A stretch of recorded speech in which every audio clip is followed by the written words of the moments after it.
Vēlos padalīties ar sajūtām, kuras pēdējā laikā man nāk virsū un neliek mieru un liek meklēt atbildes. Es ticu, ka katram ir tāds moments dzīvē, kad kaut kas tiek nodarbināts prātā, kaut kāda, varbūt ideja, varbūt jautājums, varbūt situācija, kur jūs nevarat vienkārši atrisināt uzreiz, un tad viņi tur kuļās un maļās pa galvu. Lūk, un man pēdējā laikā arvien vairāk nāk šis sajūtas par apzinātību, par apzinātītām mūsu darbībām un rīcībām ikdienā, par to, cik mēs apzināti ejam, staigājam, elpojam, ēdam, guļam, ejam darbībās dažādās. Lūk, un tad, kad tu sāc tiešām piedomāt, praktizēt vairāk, ne tikai elpojot, bet arī ikdienā darot lietas, var pamanīt tik daudz sīkumus, jo nav jau pagātnes un nākotnes, ir tikai tagadne. Ir tikai tagadne, un lai mēs vairāk varētu sajust to, ko mēs jūtam, lai mēs varētu vairāk saprast to, kas notiek tieši tagad ar mums, mums ir jādzīvo šajā tagadnē. Mēs jau vairāk lidinamies kaut kādās nākotnes ilūzijās, kaut kādos sapņos, jo mēs vairāk palaidām tagadnes brīdi prom. Un nākošais ir tas, ka mēs dzīvojam foršās un patīkamās atmiņās. Un arī mēs šādā veidā vienkārši izvairamies no šīs sajūtas, ka tagad ir jāsajūt tagadne. Un tajā brīdī, kad tu tā kā koncentrējies, un tas tiešām nav viegli būt te un tagad, tad ir šī sajūta, kad ir paliek nedaudz bail no tām sajūtām, nāk dažādas emocijas, kuras īstenībā slēpjas aiz tā visa, kad mēs domājam par daudz par nākotni vai par daudz par pagātni. Lūk, un tā es tajā savās domās tomēr mēģināju atgriezties uz laiku tagadnē. Ir ļoti daudz lielisku vingrinājumu, kā to sev piefiksēt. Esi tagad te sajūti, saskatī, saredzi, sagaršo.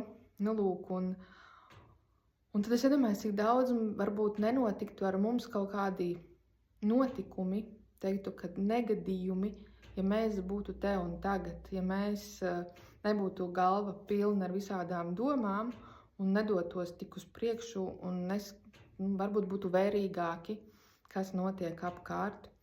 Jo biju liecinieks pagājušā nedēļa negadījumam, kurā noteikti vīrietis nedomāja un nebija te un tagad, jo savādāk viņš nebūtu nokļuvis šajā trakajā situācijā, kad viņam uzbrauca virsū, jo viņš vienkārši šo mašīnu neredzēja. Un viņš vienkārši bija kaut kur tālu prom, viņš jau bija kaut kur skrēja un neko neredzēja, kas notiek apkārt.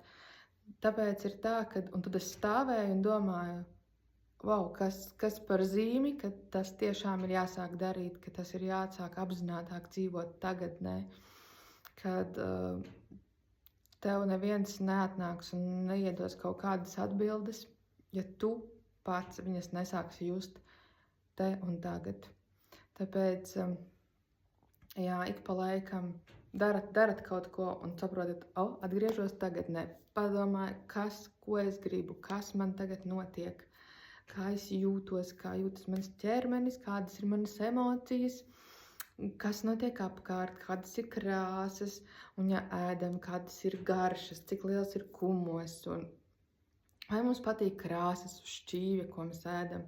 Un tieši tāpat ir par staigāšanu. Tas ir vienkārši kosmos, kas atverās, kad mēs apzināti staigājam, jo tad ir tā, ka tu vari sajust kārtīgi zemi, tu vari sajust, kā tu ej, kā tu spēr soļus, kā jūtas ķermenis, kas notiek apkārt. Un ir tik daudz visādu sīkumu un skaņu un tāda sajūta, ka beidzot pieslēdzas visas maņas. Un tu vari tā kā iet un garšot to visu apkārt. Jo pastaiga ir, manuprāt, viens no vieglākajiem veidiem, kā apzināti to darīt. Apzināti būt te un tagad šajā pastaigā, šajā mežā, uz šīs taciņas. Un man liekas, ka vēl ir arī apzināti ēst. Tiešām tā baudot, skatoties un tā kā atgriežamies vairāk pie savas tagadnes, pie tā, kas notiek ar mums te un tagad.